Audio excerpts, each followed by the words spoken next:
কেউ আসছে। এ ভাই শোনো শোনো শোনো, কি হয়েছে?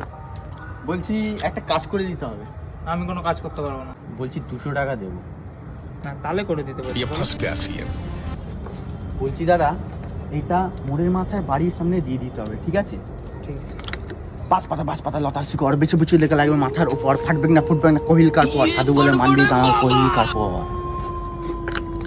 ধরো এটা আমি নিতে পারবো না। এটা যদি তুমি না নাও, এটা তোমার উপরে এখন না না, এটা আমি নিতে পারবো না। কি ভাই ধ্রুব, পেছন দিয়ে যেমনই আওয়াজ হোক না কেন পেছন ঘুরে কিন্তু তাকাবে না। ঠিক আছে। তাড়াতাড়ি এসো।